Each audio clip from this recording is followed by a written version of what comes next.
আসসালামু আলাইকুম এভরিওয়ান। সম্পর্কের বন্ধন গল্পের 13 নম্বর পার্ট। তো বেশি কথা না বলে গল্পটি শুরু করে যাক।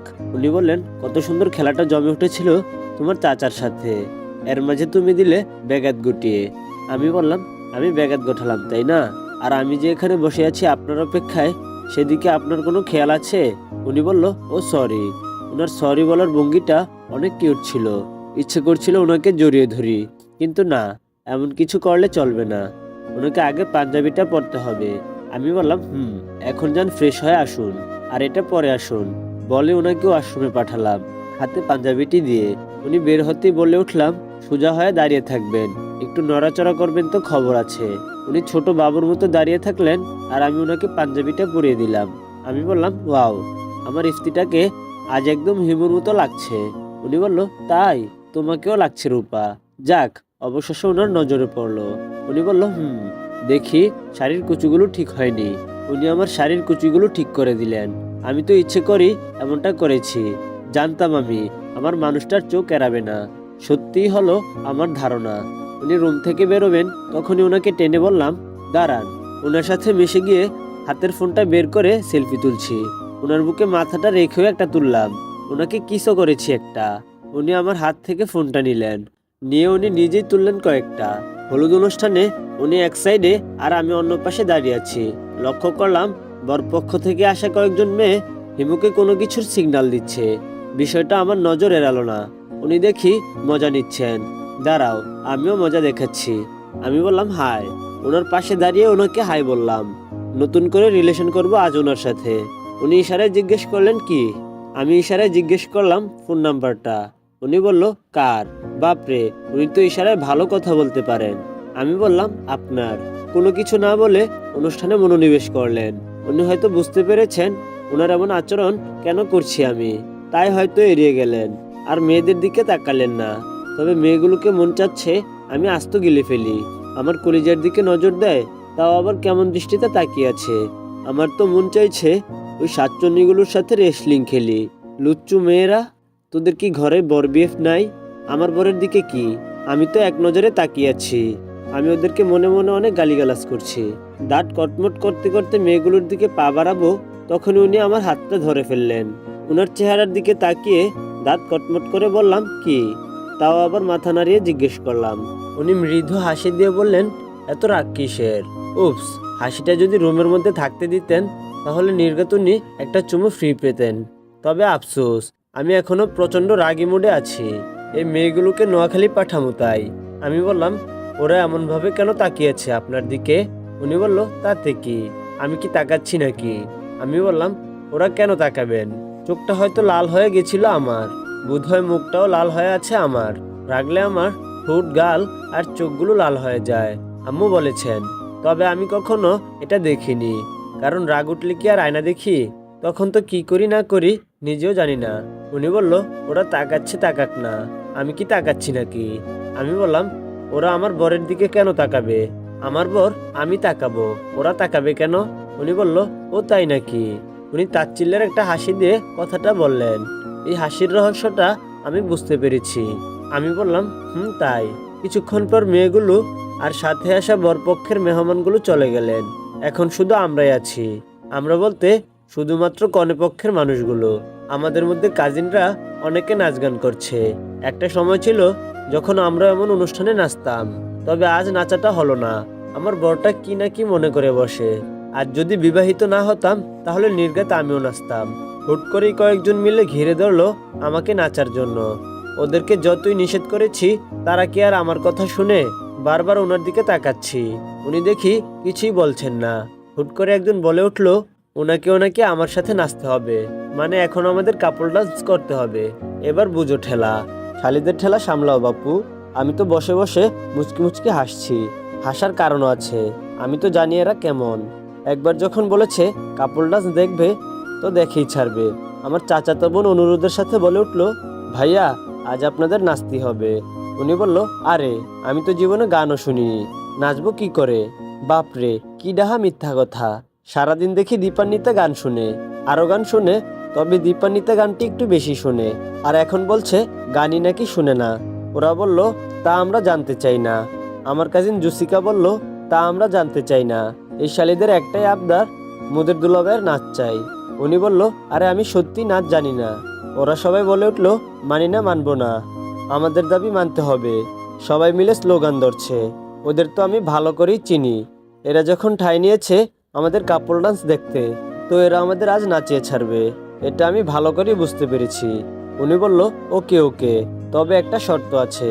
যাক, উনি তাহলে রাজি হলেন। রাজি না হয় কি উপায় আছে? ওরা বলল, কি শর্ত? উনি বলল, আমি শুধু তোমাদের বোনের সাথে দাঁড়িয়ে থাকবো, আর ও নাচবে, ওকে? ওরা বলল, আচ্ছা ঠিক আছে। ওরা একটা হিন্দি গান ছাড়লো, আর আমি নেচে চলেছি, কিন্তু উনি রোবটের মতো দাঁড়িয়ে আছে। কত চেষ্টা করেছি ওনার সাথে তাল মিলিয়ে নাচতে, কিন্তু তা আর পারছি কই। একা চাইলে কি আর কাপল ডান্স করা যায়? কাপল ডান্স করতে হলে দুজনকেই সমান তালে তালে তাল মিলাতে হয়। এতক্ষণ মেয়ের সিরিজ গাওয়া লিরিক্সগুলোতে নাচছিলাম। যখনই ছেলের লিরিক্স এলো, উনি নাচতে শুরু করলেন। এমনভাবে উনি নাচছেন, মনে হচ্ছে কোনো হিরো হার মানাবে তার পারফরমেন্সে। আমাকে ঘিরে নেচে চলছেন তিনি। আমিও তাকে যতদূর সম্ভব সঙ্গ দিতে চেষ্টা করছি। এতক্ষণ ভাবছিলাম উনি আমাকে সঙ্গ দিতে পারছেন না, কিন্তু এখন মনে হচ্ছে আমি পারছি। তো তার পারফরমেন্সের সঠিকভাবে সঙ্গ দিতে আমি মুগ্ধ। নাচের সাথে সাথে উনি কি ওনার ভালোবাসাটা আমার কাছে তুলে ধরেছেন? সবাই তো তাই ভাবছেন হয়তো। নাচ শেষে উনি 1 মিনিটও দাঁড়ালেন না, চলে আসলেন রুমে। আমি বললাম, কি হলো, চলে আসলেন যে? উনি বলল, কি করব? আমি বললাম, থাকতেন। উনি বলল, আরো নাচতে হতো। আমি বললাম, তো নাচতেন? উনি বলল, তাই? আমি বললাম, তাই তো, ভালোই তো নাচতে জানেন দেখি। উনি বলল, আমি বললাম, আর কতজনের সাথে এমন করে কাপল ডান্স করেছেন? আমার কথাটা শুনে উনি চোখটা কেমন করে যেন তাকালেন।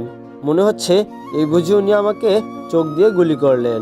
তবে ওনার এমনভাবে তাকাতে আমি বুঝতে পারলাম উনি কখনো এমন করে কাপল ডান্স করেনি। আমি বললাম, এমন করে তাকান কেন? আমার তো ভয় করে। উনি বলল, ও তাই বুঝি? আমি বললাম, তাই, তবে ভালো লাগে, ক্রাশ খাই। আমি ঢং করে কথাটা বললাম। উনি বলল, ক্রাশ, সেটা আবার কি? আর খেতেও বা কেমন? আমি বললাম, সেটা এমন একটা খাবার যেটা মুখ দিয়ে নয়, চোখ দিয়ে খেতে হয়। আর তা খেতে ভীষণ রকমের টেস্ট। এই টেস্টটা জিহ্বায় নয়, বুকে লাগে। উনি বলল, ও, কখনো খেতে পাইনি তো, তাই জানি না। তোমার কাছে এক্সট্রা কিছু থাকলে আমাকে দিও, আমি খাবো। উনি এমনভাবে কথাটা বলছেন যেন এটা কেউ কাউকে আদান প্রদান করতে পারে। আমি বললাম, এটাকে আদান প্রদান করা যায়? উনি বলল, সেটা তো তুমি জানো। রাতে সবাই মেহেদি লাগাচ্ছে, আমি রুমে বসে আছি, উনি ফোন নিয়ে ব্যস্ত। আমি বললাম, এই শুনুন না। উনি বলল, হ্যাঁ বলো। আমি বললাম, মেহেদি লাগাবো। উনি বলল, তো লাগাও। আমি বললাম, আমার হাতে নয়, আপনার হাতে লাগাতে ইচ্ছে করছে। উনি বলল, না, আমি মেহেদি নিজের হাতে লাগানো পছন্দ করি না, আর আমার হাতে মেহেদি লাগালে ভালো দেখাবে না। আমি মন খারাপ করে বললাম, উনি বলল, শোনো।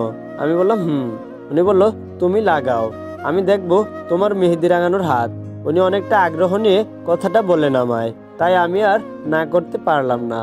ওনাকে নিয়ে সবার মাঝে বসে পড়লাম মেহেদি লাগানোর জন্য। আমার হাতে মেহেদি লাগানোর সুযোগটা হয়ে উঠেছে। এদিকে ওনার দিকে তাকিয়ে দেখি উনি তো ঝিমাচ্ছেন। আমি বললাম, আপনার কি ঘুম বেশি পাচ্ছে নাকি? উনি বলল, আমি বললাম, তাহলে যান ঘুমিয়ে পড়ুন। ও মা, আমার বলা মাত্রই উনি উঠে গেলেন, আর নিষেধও করলো না। আমিও আর নিষেধ করলাম না। অনেক ঘুম পাগল মানুষটাকে যেমন ইচ্ছে তেমন ভাবেই চালানো যায়, তবে উনি ওনার অ্যাটিটিউডটা বজায় রেখে তবেই চলেন। রিয়া বলল, কি রে অনু, তুই দুলাভাইকে একটু বেশি পরিশ্রম করাস। আমি বললাম, মানে? ও বলল, তুই ভাইকে একটু বেশি নিজের ঘনিষ্ঠতায় রাখিস। রিয়া তাচ্ছিলের হাসি দিয়ে কথাটি বলল। আমি বললাম, ধুর, তুই যেটা মনে করছিস সেটা নয়। ও বলল, তাহলে কি ওনার সাথে তোর কিছুই হয় না? অবাক হয়ে রিয়া কথাটি জিজ্ঞেস করলো আমায়। আমি বললাম, স্বামী স্ত্রী আমরা, হবে না কেন? হঠাৎ করে জুসিকা বলল, হয়তো, তবে বোধহয় একটু বেশিই হয়, তাই তো ভাইয়ের ঘুমটা একটু বেশি পায়। আমি বললাম, ওই এতটাও হয় না বুঝলি, আর উনি একটু বেশি ঘুম পাগল। রাতে মেহেদি লাগিয়ে রুমে গিয়ে দেখি আমার মহারাজ ঘুমিয়ে পড়েছেন। ওনার কপালে একটা চুমু দিয়ে ওনাকে জড়িয়ে ধরে ঘুমিয়ে পড়লাম। সকালে ঘুমটা ওনার আগেই ভাঙলো, তবে ওনাকে জড়িয়ে ধরে ঘুমিয়ে থাকতে ভালোই লাগছে আমার, তাই আর উঠলাম না, চোখটা বন্ধ করে আছি। উনি বোধহয় জেগে উঠেছেন। আমার চুলের মাঝে ওনার নাকটা বুজে আছেন, হয়তো আমার চুলের স্মেলটা ওনার কাছে ভালো লাগছে। হুট করে উনি আমার হাতগুলো তুলে দেখলেন, আর নিজে নিজেই বলছেন কেন যে তুমি সবসময় হাতে মেহেদি লাগাও না আমি জানি না। জানো কি তুমি কতটা সুন্দর দেখায়? তোমার এই মেহেদি রাঙানো হাত কতটা মন ছুঁয়ে যায় আমার। সেই বিয়ের সময় মেহেদি পরেছো, আর কোনো খবর নেই মেহেদি পরার। তুমি কি জানো না মেয়েদের অন্তত সপ্তাহে একদিন হলেও মেহেদি পরতে হয়। হয়তো দোষটা আমারই তোমাকে মেহেদি কিনে দেওয়া হয় না। বাহ, আমার মানুষটার যে মেহেদি এত পছন্দ আমার জানা ছিল না। তবে হয়তো এখন থেকে সপ্তাহে একদিন হলেও মেহেদি পরব। নিজের ইচ্ছে না হলেও ওনার জন্য পরব। কথাগুলো বলেই উনি আমাকে শক্ত করে জড়িয়ে ধরলেন। উনি আমাকে এতটা যত্নে নিজের সাথে মিশিয়ে নিলেন, মনে হচ্ছে উনি যদি আমায় ছেড়ে দেন তাহলে আমি হারিয়ে যাব দূরে কোথাও। দুপুরে বরপক্ষ আসবে, সবাই শাড়ি পরবে, তাই সকলে আমার পিছে পিছে ঘুরছে। ভাবলাম লোকটাও তো বাহিরে গেছে ঘুরতে, এর ফাঁকে আমি ওদের মনটা শক্ত করি। ছোট থেকে শাড়ি পরতে এবং পরাতেও ভালো লাগে, তবে এখন একা শাড়ি পরতে ভালো লাগে না। ওনার হাতে পরতে মন চায়, ভালো লাগে, তাই তো ওনার হাতে পরি। ওদের শাড়ি পরাচ্ছি, তখনই উনি রুমে ঢুকলেন, আর একটু দাঁড়িয়েই রুম থেকে চলে গেলেন। রুমে যখনই আসলাম উনি বলে উঠলেন, বাহ, খুব সুন্দর করে তো শাড়ি পরতে জানো দেখি। আমি বললাম উনি বলল, পরতেও তো জানার কথা। আমি বললাম, পরতে তো জানি না, তবে পরাতে জানি। আপনি পরবেন? খুব সুন্দর করে পরিয়ে দিব আপনাকে, ওদের থেকেও সুন্দর করে। উনি বলল, আমাকে শাড়ি পরাবে? আমি বললাম উনি বলল, তুমি আসলেই বড় হয়েছ, নাকি শুধু বয়সেই গুনিয়েছ? আমি বললাম, বয়স এবং বুদ্ধি সব দিক থেকেই বড় হয়েছি, তাই তো এত ভালো শাড়ি পরাতে জানি। আমি কথাটা অনেক গর্বের সাথে বললাম। উনি বলল, তা তো দেখতেই পাচ্ছি, এতটা বুদ্ধি তোমার হয়েছে যে নিজের বরকে শাড়ি পরিয়ে ঘোরাতে চাচ্ছ। এটা আবার কেমন বুদ্ধি? আমি বললাম, কোন ধরনের শাড়ি পরবেন আপনি? উনি ধমক দিয়ে বললেন, ওই চুপ, ছেলেরা কি শাড়ি পরে? আমি বললাম ওনার ধমক শুনে আমি স্টিলের মতো সোজা হয়ে দাঁড়িয়ে আছি। আগে কখনো ওনার ধমক শুনিনি। উনি বলল, কি কোথায় দেখেছ ছেলেরা শাড়ি পরতে? আমি বললাম, দেখেছি তো। উনি বলল, কোথায়? আমি বললাম, ওই যে আরফান নিশু নাটকটায় যে বুক চিনচিন করছে হায় মন তোমায় কাছে চায় গানটা গেয়েছিল না, তখনই উনি শাড়ি পরেছিলেন।